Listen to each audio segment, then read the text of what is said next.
How's it going, everyone? So, Russia and China. Let's see, I'm going to move the microphone closer. Russia and China supposedly announced a new global reserve currency.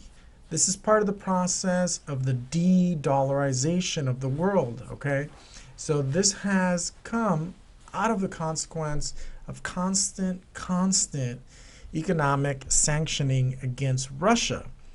So the money wars between Russia, the West, obviously the United States, and China's in there, and everyone is kind of involved. So let's take a look at this very interesting point of view with the de-dollarization of the world.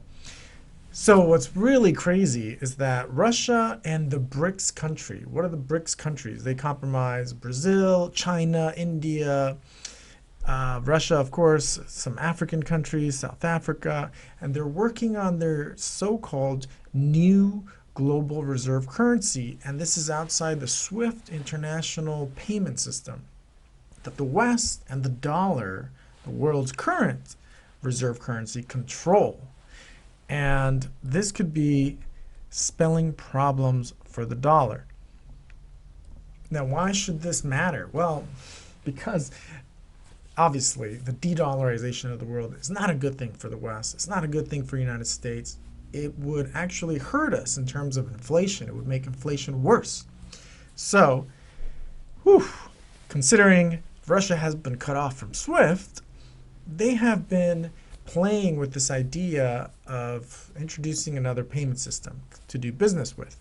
Now, some people have theorized that Bitcoin could potentially move in and solve this problem.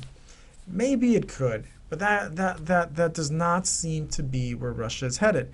Although Putin and the economic advisors around Putin, they have stated in the past that they said, hey, whoever wants to pay us in Bitcoin, if they want to, they're willing to accept it. Obviously, rubles at the moment is the key for their payment systems. They wanted Europe to pay them in rubles. So Russia is now, they're taking steps to strengthen not only rubles, but their allegiance between the BRIC nations. So they're rerouting trade to China and India.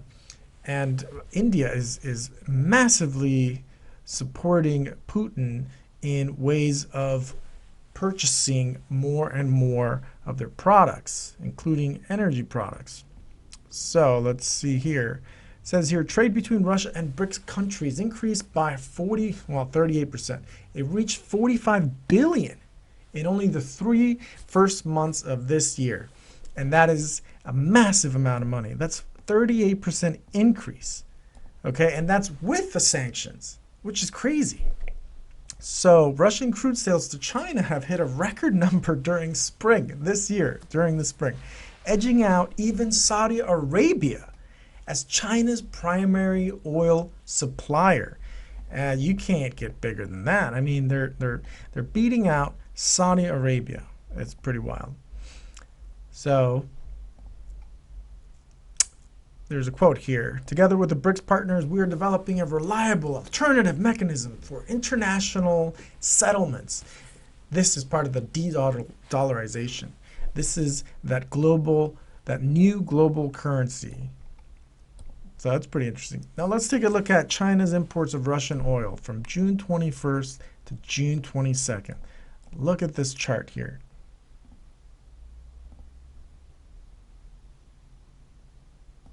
Now I'm gonna put it up here. Okay, so Russian seaborne crude flows to China. The KB divided by D, I don't know what that means, but pipeline flows are not even included in this. So it's July 2021 was probably, 700 or so, and now it's at over 1,000. So that's a pretty sizable increase. That's the 30-40% from a year ago. That's a pretty big change. It's pretty interesting. Another quote, Putin stating last month, contacts between Russian business circles and Russian communities of the BRICS countries have intensified. Negotiations are underway to open Indian chain stores in Russia to increase the share of Chinese cars, equipment, and hardware in their markets. So they're not only sending their products to India, their natural gases, their oil to India, China, etc. They're also taking in their products, okay, like Indian chain stores and the Chinese vehicles, equipment, and hardware. So it's a mutual benefit to both of them, obviously. And Putin has accused the West of ignoring basic principles of the market economy.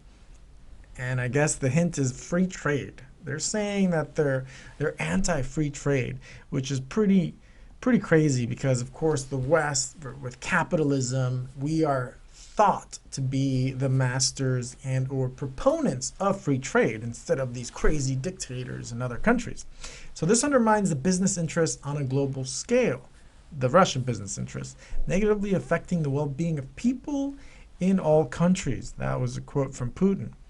Now, the Chinese president, he says, echoing Putin's sentiment, in June, he's quoted by Bloomberg right here, politicizing, instrumentalizing, and weaponizing the world economy, i.e. the dollar. The dollarization has been weaponized as a dominant position in the global financial system to wantonly impose sanctions. Only hurts others as well as oneself, leaving people around the world suffering.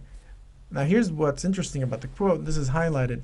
Those who obsess with a position of strength, expand their military alliance, and seek their own security at the expense of others will only fall into a security conundrum. Now, what does that mean? Is that a threat? Is that what we're seeing with Taiwan? It's pretty weird, but these people are not dumb, you know? Now, this one is kind of bizarre, this chart here, the money trail. Russia's dollar reserves shifted to swaps after it dumped treasuries. Okay? Look at this crazy. This is the in red is the Russian treasury holding.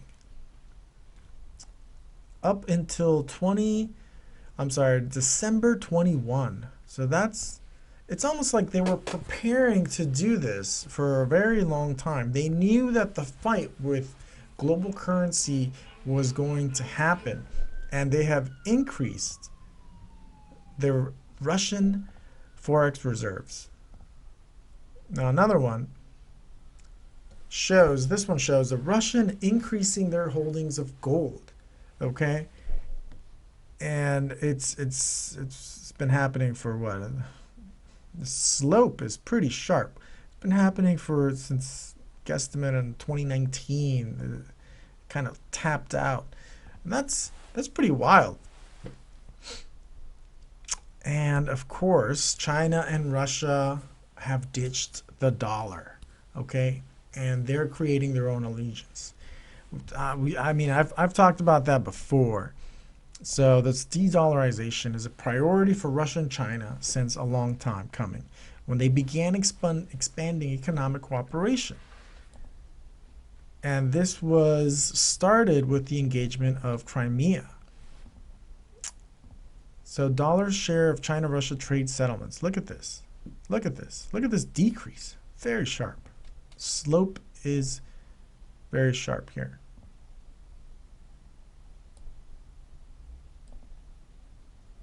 So they can collectively challenge the dollar's reserve status. Now what's going to happen is that, well, in the long run, what's going to happen is we don't know. We don't know how it's going to affect the dollar. We do know that it will increase inflation because the dollar could potentially, if it loses the reserve currency, it could devalue a little bit, okay? And this is a problem for the West. It's kind of sad. So Japan was quoted this past week, as a result of the current aggression, it's possible that Russia's national power in the medium to long term may decline, and the military balance within the region and cooperation with China may change. In the vicinity of Japan, Russia has made moves to strengthen cooperation with China, such as through joint bomber flights, joint warship sales involving Russia-Chinese militaries, as well as moves to portray such military cooperation as strategic coordination. So all these feathers are being ruffled all over the West, all over the East, and it is a crazy, crazy time in the world, not just economically, but these have implications of military allegiance, where China is toying with Taiwan, they're toying with the threats of war, with Pelosi's visit. So it's it's a little crazy. But anyway, what do you guys think about the de-dollarization of the world? Is it a good thing? Is it a bad thing? Is Bitcoin going to come in, save the day, maybe 10 years, 50 years, 100 years from now? Or is the Chinese/Russian thing going to basically create a two-tiered world system? That's very likely. So let's see what happens. Yeah, that's it for now. Smash the like, subscribe if you haven't, hit the bell. Thanks a lot, and I'll see you in the next one.